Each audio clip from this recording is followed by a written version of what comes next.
গাজীপুরের জয়দেবপুরে যাত্রীবাহী বাসে অগ্নিসংযোগের ঘটনায় করা মামলায় বিএনপির ভারপ্রাপ্ত চেয়ারম্যান তারেক রহমান সহ ৬০ জনকে খালাস দিয়েছে আদালত। আজ সোমবার দুপুরে গাজীপুর চিফ মেট্রোপলিটন ম্যাজিস্ট্রেট আদালতে বিচারক আহমেদ শাহরিয়ার তারিখ শুনানি শেষে আদেশ দেন। এ নিয়ে গাজীপুরের বিভিন্ন থানায় হওয়া ৪ মামলা থেকে অব্যাহতি পেলেন তিনি। তারেক রহমান সহ অন্য আসামিদের মামলা থেকে খালাস পাওয়ার বিষয়টি নিশ্চিত করেছেন গাজীপুর মেট্রোপলিটন আদালতের পরিদর্শক আহসানুল্লাহ চৌধুরী।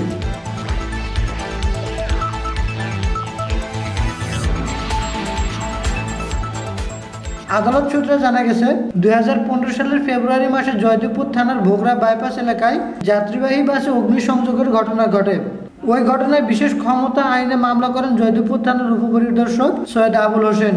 এতে ভোগড়া এলাকার বাসিন্দা মোহাম্মদ হাসান আলীকে প্রধান আসামি করে ৪১ জনের নাম উল্লেখ করে অজ্ঞাত পরিচয় সহ আরও ২০ থেকে ৩০ জনকে আসামি করা হয়।